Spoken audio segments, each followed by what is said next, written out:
touted as the solution to police oversight in the country, the Independent Police Conduct Commission, IPCC, still lacks pivotal powers that allows it to fulfill its intended function.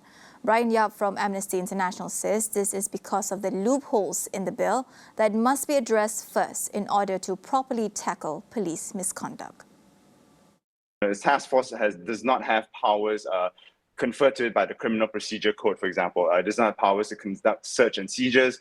It does not, if it wants to visit lockups or any sort of places under the police jurisdiction, it has to give advance notice, which we have seen from prior investigations, say by the EAIC on other deaths in custody, that there's often a risk of evidence being tampered and so on. So I think then obviously I think the IPCC also does not have the authority to conduct public hearings, unlike the EAIC, which as it is today.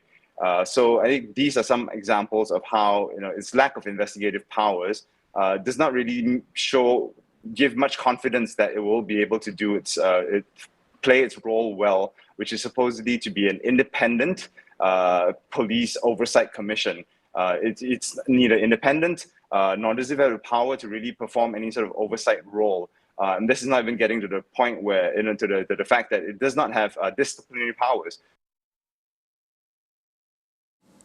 According to Brian, the IPCC is in fact weaker than the current mechanism implemented, which is the Enforcement Agency Integrity Commission, EAIC.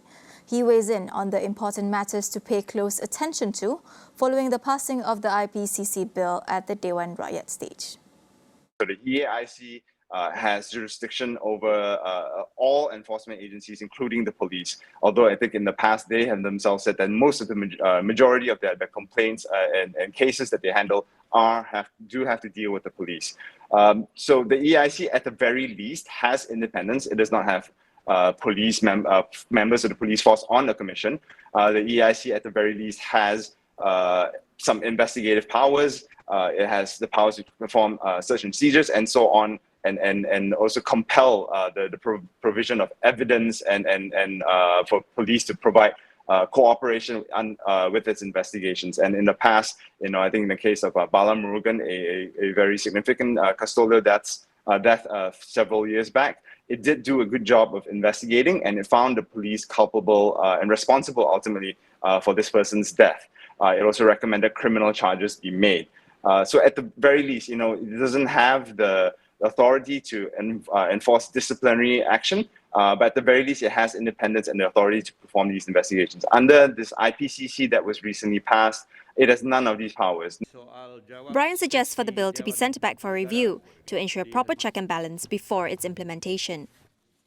This is not a case of NGOs or civil society trying to make the perfect the enemy of the good.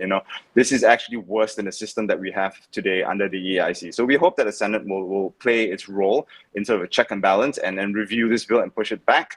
But even if that's not the case, if that does not happen, I think what we'll do is we'll look to see what kind of appointments, who is appointed to this commission. As I said, the law does permit the Home Minister and the Prime Minister to appoint former police officers or current police officers even, I think, to be on this commission. We will, hope that's not the case, because that does not mean well. It's not a good sign for its independence. And also, finally, I think we will also obviously be open to engaging with anybody, this new IPCC, as we have been open to engaging with the government in the past, offering our recommendations, our suggestions on how to, make an effective police oversight commission.